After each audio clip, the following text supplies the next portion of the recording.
कुपवाडमध्ये बंदुकीचा छर्रा लागून शालेय विद्यार्थिनी जखमी. कुपवाडमधील बहुचर्चित हायस्कूलमधील घटना.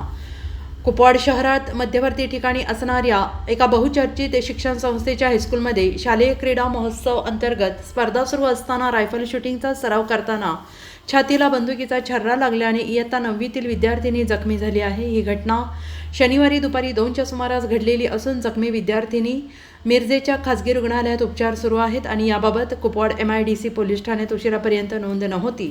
दरम्यान स्पर्धेचं नियोजन करताना संबंधित हायस्कूलने काळजी घेतली होती का, असा संताप पालकांमधून नागरिकांमधून व्यक्त होत आहे आणि या घटनेमुळे कुपवाड शहरासह परिसरात खळबळ उडाली आहे.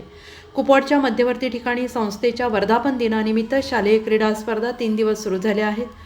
शनिवारी दुपारी रायफल शूटिंगच्या स्पर्धा एअरगनच्या माध्यमातून सुरू होत्या. यावेळी एक विद्यार्थिनी स्पर्धा बघत बसली होती आणि बघत असताना अचानक तिला छर्र्याची गोळी येऊन लागली. यावेळी अन्य विद्यार्थिनींनी संबंधित शिक्षकांना सांगितलं. शिक्षकांनी तिला मिरजेच्या खासगी रुग्णालयात उपचारासाठी दाखल केले. निष्काळजीपणाबद्दल पालकांनी संतप्त प्रतिक्रिया व्यक्त केल्या आहेत. Bureau report SBN Marathi, Kupwad.